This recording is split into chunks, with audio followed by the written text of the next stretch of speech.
Pablo Ancos, de la Universidad de Wisconsin-Madison, que bueno, tampoco necesita presentación. Él ha trabajado sobre cuestiones que han sido ya evocadas por profesor Baños y profesor Biagini, relativas a la oralidad, a la maestría narrador, a la vocalidad, a la textualidad, y es especialista de transmisión y recepción de la poesía de Mesterbeck, le decía.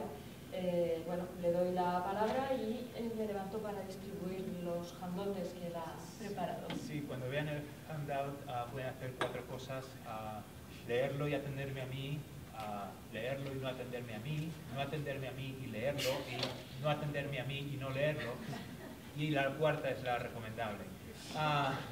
Yo le quería dar las gracias, ya lo verán porque lo digo cuando lo reciban. Yo le quería dar las gracias a Clara, a Matt y a Robin por la organización del congreso, y a todos los asistentes por estar aquí. El origen de esta comunicación, a esta impresión, me imagino que compartida, de que el último verso del tetrástico monorrimo de Alejandrinos, de los poemas del Mesterbeck, le decía, es, en palabras de José Domínguez Caparrós, un lugar privilegiado en el que con frecuencia se manifiesta una clara voluntad artesanal y artística por parte de los poetas. Ingenuamente, en un principio, me propuse estudiar y categorizar los procedimientos poéticos y retóricos observables en este último verso de los textos del siglo XIII, y así me metí en un berenjenal de 7.393 versos que me era imposible de acotar. Lo que les voy a presentar ahora, por tanto, no tiene no es un producto acabado ni exhaustivo. La clasificación que les propongo tiene más la función de articular mi exposición que la de presentar una taxonomía rigurosa. Además, todo lo que diré del último verso de la copla cuaderna no es siempre ni necesariamente exclusivo de él, aunque sí creo ocurre en casi todos los casos, más en ese verso que en cualquier otro. De cualquier forma, espero que mi comunicación sirva al menos para llamar la atención sobre una pequeña porción de la fermosura artística del Mester.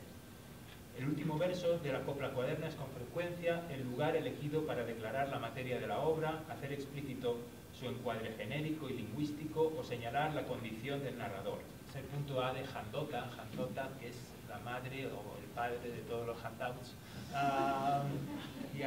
En fin, así, por ejemplo, los ejemplos tienen A1, A11, y lo siento, es un poco el berenjena. El narrador dice que va a hacer una prosa, versificar, hacer una escritura, componer un romance, hacer unos pocos viesos, ver la pasión de tal o cual personaje, en romance, y así sílabas contadas, que es gran maestría. El narrador se puede autocualificar de escribano, de joglar, de vicario del altar, y en el manuscrito P se le atribuye el estatuto de notario, el manuscrito P del libro de Alexandria. Por último, a veces se anuncia el nombre del autor del poema en ese último verso. En otros casos, el último verso es el lugar elegido para organizar expresamente el discurso, o sea, lo que tiene el apartado B. A veces el narrador externo explica la articulación de su obra en partes, de ejemplos 1 a 6, por ejemplo, o indica los segmentos de que constan, los ejemplos 7 y 8. En otras ocasiones se marcan abiertamente cambios de rumbo en el relato, o se señala el paso de la digresión a la narración o viceversa. Al concluir, el narrador suele expresar explícitamente el final forzoso o voluntario de su discurso. La tensión entre voluntad de relatar y la dificultad de hacerlo puede plasmarse en secuencias de últimos versos consecutivos, como los que tienen en el punto B2, ejemplos 24 a 26. Estos versos finales demuestran pues una conciencia artesanal y artística en la articulación del discurso de los poemas del Mester. Tal conciencia se manifiesta también en la abundantísima presencia de elementos deícticos que remiten a otros elementos de la trama, otorgando a los poemas una extraordinaria coherencia interna. Simplemente querría mencionar ahora un grupo de referencias catafóricas, B3, ejemplos 1 a 7, y anafóricas, B3, ejemplos 8 a 14. En algunos casos, como por ejemplo los ejemplos 15 y 16 de B3, estas referencias intratextuales están en boca de personajes, narradores intradiegéticos utilizados así para articular el discurso. El último verso de la copla cuaderna es también el lugar o un lugar en el que a menudo se incluyen indicaciones sobre el modo de producción, recepción y transmisión de las obras. Entonces, lo que está recogido en el apartado C del handout. Algunas de las alusiones a la forma primaria de recepción de los poemas, acústica o aural, como se ha dicho, y al público oyente, siempre colectivo, contienen también estas referencias retrospectivas, los ejemplos 1 a 4 de C1, o prospectivas, ejemplos 5 a 7 de C1, referencias que asimismo aparecen en alusiones a su modo primario de difusión, que siempre es vocal, a través de la boca. Ejemplos 1 y 2 del punto C2. Entre estas indicaciones, un subgrupo considerable lo forman las que contienen el tópico de lo indecible o lo incontable, o bien, en menor medida, de la negativa a seguir contando o diciendo, ¿no? C2, ejemplos 3 a 16. Paralelamente, en cuanto a la composición, el narrador señala que su tarea consiste en C3, ejemplos 1 a 5, meter en dictado, escribir, hacer unos pocos viesos, una escritura, y declara sus dificultades físicas, ya que, ejemplo 6 de C3, escribir en tiniebra, real o simbólica, es un menester pesado. O éticas, pues C3, ejemplo 7, como ha comentado Olivier, cuando falta la fuente, escribir aventura sería gran folía. Este verso postrero es también el escogido en el poema de Santa Aurea para precisar el modo de composición de los textos. C3, el ejemplo 8. Caal non escribimos, sino lo que leemos. En un proceso que comienza con la puesta por escrito de un relato por parte de un personaje autorizado, testigo presencial, y se prolonga sin solución de continuidad en el poema romano, ¿no? De 3 ejemplos de Aurea. El receptor es también expresamente aludido en este último verso mediante un vos, un nosotros inclusivo o un relativo de generalización, C4 ejemplos 1 a 29. Me parecen interesantes aquellos casos en que se indican expresamente los beneficios de la recepción del poema, los ejemplos 8 y 9 de C4, ¿no? A verlo han por ello muchos a conocer, o a muchos buenos clérigos podedes embair, libro Alexander de sacrificio de la misa, respectivamente. Y aquellos otros ejemplos en que se pide la respuesta de asentimiento del público, ¿no? C4, ejemplos 10 a 20, hasta el punto de que su palabra acaba por inscribirse en el texto, ¿no? Ejemplos 21 y 22. Esta presencia del receptor se hace sentir a través de la anticipación textualizada de sus posibles dudas o críticas, que recojo en los ejemplos 23 a 27, e incluso en la única petición de retoque del texto que encuentro en toda la producción encuaderna vía del siglo XIII, ¿no? Es el ejemplo 28 de C4, está en el libro de Alexandre, y tiene unas lecturas variantes que la hacen problemática.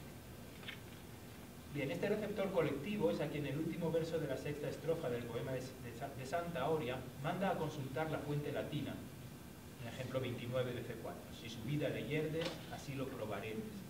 Y es que este verso final es lugar habitual de referencia a la fuente, ¿no? C5, ejemplos 1 a 19.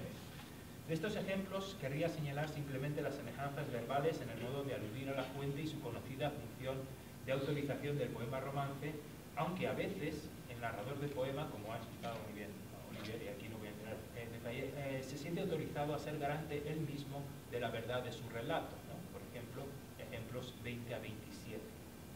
Por otro lado, a pesar del apego a las fuentes, en ocasiones el narrador utiliza el último verso para manifestar reparos sobre su calidad estética y el rigor de sus autores, ejemplos de 5, 28 a 31, la credibilidad de lo narrado, 32 a 33, y la corrección religiosa o moral, ejemplo 34. Esto también lo ha comentado Olivier muy bien. Con todo, lo más habitual es que el último verso se utilice para llevar a cabo algún tipo de realce del discurso.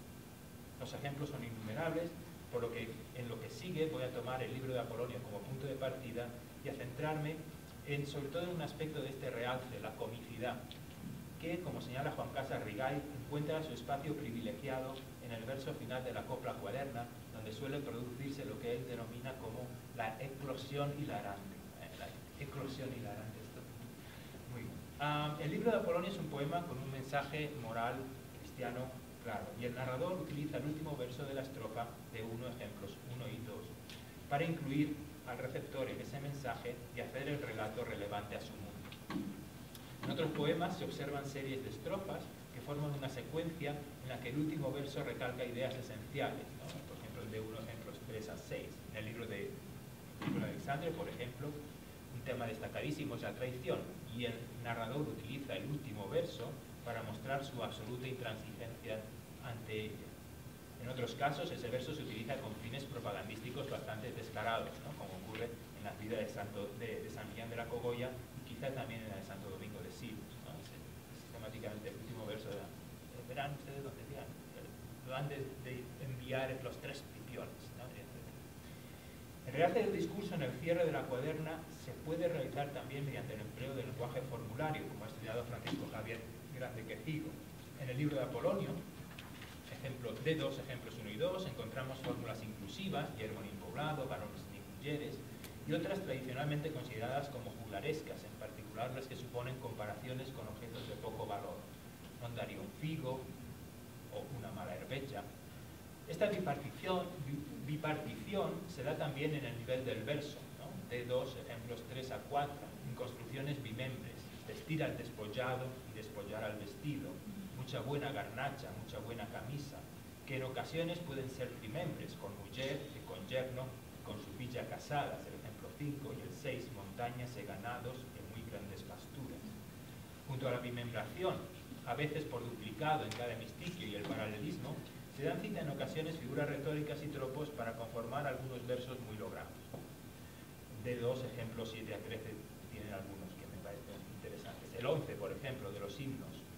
Tomó en ave Eva, la madre de Abel. Es un verso particularmente hermoso. El número 12, de duelo de la Virgen. Ploren bien los mis hoyos, non cesen de verter. Bien ploren los mis hoyos, non cesen de manar. Con ese enlace entre estrofas a modo de Leixapren que es tan común en duelo. O el 13, on nació tal milgrana, feliz fue el milgrano, y este es el último verso, que feliz la milgrana que dio tanto buen grano, ¿no? Donde paralelismo, políptoton y una triple metáfora demuestran la voluntad y complejidad artística de Berceo.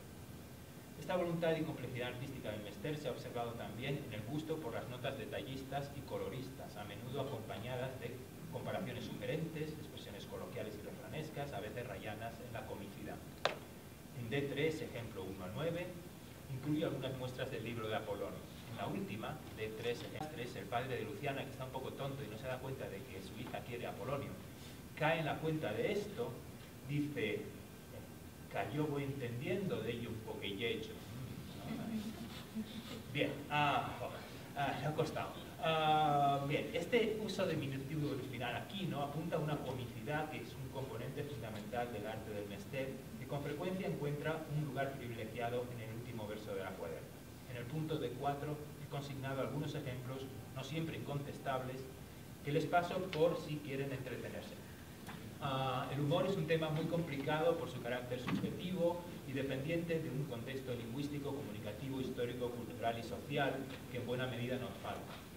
Sin embargo, por continuar con el libro de Apolonio, creo claro que su autor buscaba producir la comicidad cuando apunta que el protagonista, todos estos son los ejemplos de D4, ¿no? En el primer ejemplo, había mayor senada en alguna vegada que cuando lo hizo con el pescador de Pentápolis, pobrecito, que no tenía nada, ¿no? Más problemático quizá es el consejo, que a mí me recuerda a algún dicho de Pleberio, ¿no?, de Estrangilo a un desconsolado Apolonio que cree muerta a su esposa. Es el ejemplo 2. Fagámonos por ella lo que fizo ella por su abuelo. El vivo, ¿cómo es? El muerto al hoyo y el vivo al bollo. Le está diciendo al marido, al viudo. Cómica claramente es la exclamación de Luciana, quien al despertar sola en un lugar lejano y desconocido, después de haber sido dada por muerta y lanzada por la borda, pregunta por Apolonio y al no ver a su marido exclama, creo que no emprecia cuanto su zapato. La misma Luciana, sufriendo los dolores del parto, grita, dicha que nunca fembra debía conseguir, ¿no?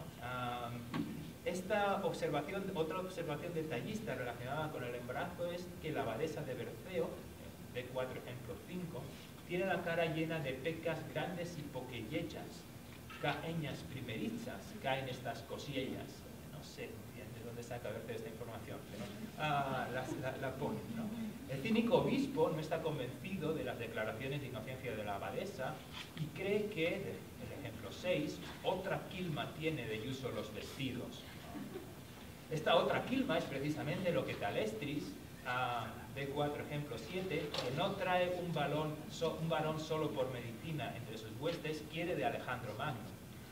Y a lo que parece no va a costarle mucho, porque es el ejemplo 8, el abrir y cerrar de ojos de Talestris, a cristiano perfecto tolré toda pereza.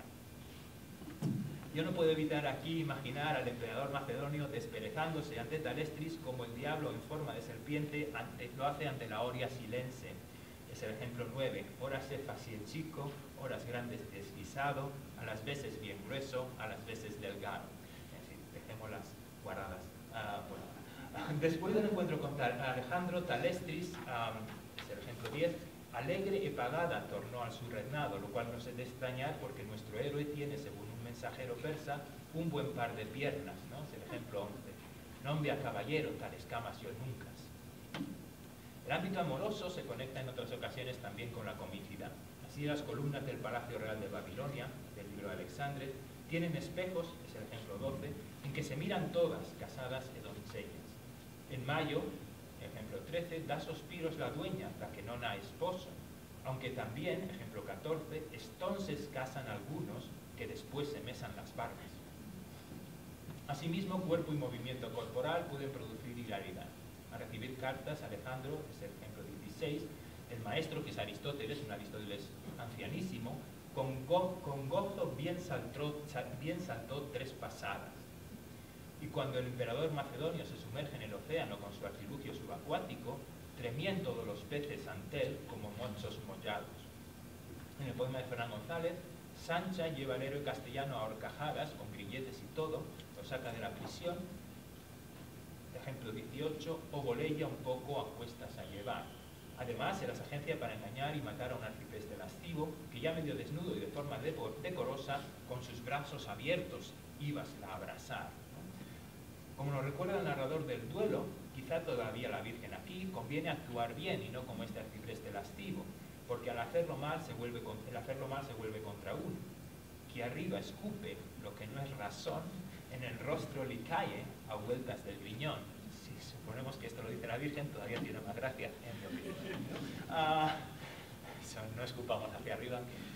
Bien, de los eunucos del ejército de Darío y del Romero de Santiago de Berceo se hace mucho hincapié en cómo fueron todos cortados con grandes signos de admiración, como edita Juan Casas con tantos signos de admiración que me viene muy bien para lo que quiero decir aquí, ¿no? Todo. La discapacidad física es objeto de comentarios cómicos por parte de Berceo.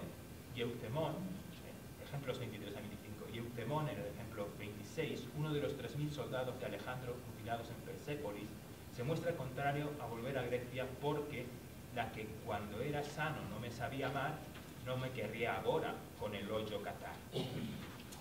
Este uso de un humor hoy políticamente incorrecto se aplica también a grupos étnicos, ¿no? Así, por ejemplo, el ejemplo 27, un sabio informa a Alejandro que los judíos codician dineruelos más que gato pulmones. En los milagros de Nuestra Señora, la comicidad proviene en ocasiones de la actitud beligerante de María, en especial en la boda de la Virgen y el monje borracho, ¿no? Ejemplos 28 al 31. En el primero, celosa, acusa a quien va a dejarla por otra de ser un borracho y le advierte que si la deja no va a valer un figo. En el segundo, después de haber sobado, pegado a base de bien las costillas al demonio, le amenaza con pegarle aún más. Y es que el poder de María es tan grande que hace que el fuego non nuchó su imagen, más que nucho yo al bispo Donteio. Chiste muy interesante por lo cronológica y geográficamente localizado y por lo que esta mañana ha comentado también Antonio Lazo.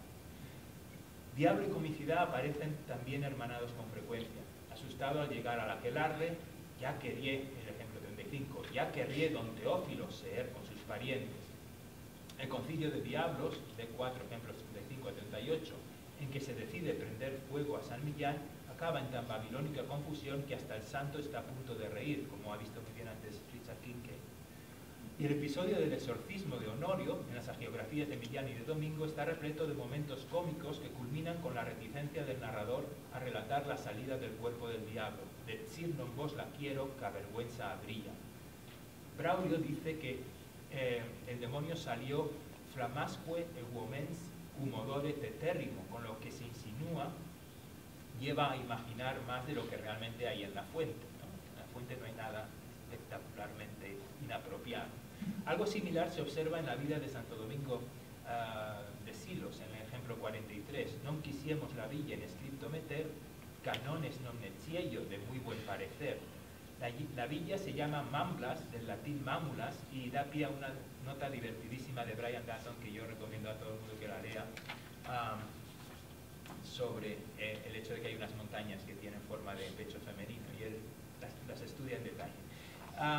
En otros casos, D4, ejemplo 44, el no dar el nombre del pueblo se debe a no haberlo podido leer en la fuente. La frustración causada por esto también genera comicidad. Entender no lo pude para el señor San Martino, como acaba de comentar Olivier. Y es que la labor del autor-narrador no está exenta de dificultades, por lo que bien puede valer un ajuclarado vaso de bombín. La tarea de composición o de puesta temprana por escrito ha llevado a algunos críticos, como Isabel Uría, a ver una broma en el cruce de nombres que aparecen en los dos manuscritos del libro de Alexander en la copla 1548, ejemplos 46 y 47.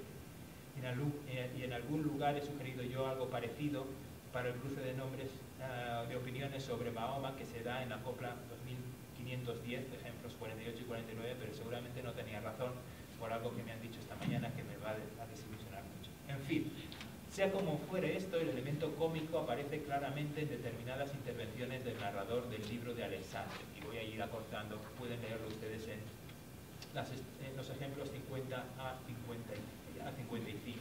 El robo también se presta a la comicidad, como tienen, por ejemplo, en los ejemplos 59 a 62. Los paños que aparecen en la tienda de Alejandro, fundamentalmente los que incluyen la descripción de los meses del año, también contienen elementos cómicos.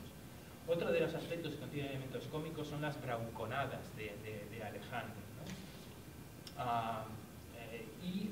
La guerra, ¿no? Parecería un ámbito poco dado al cómico. En el libro de Alexandre, sobre todo en el combate entre Héctor y Aquiles, contiene muchísimos versos que parece que tener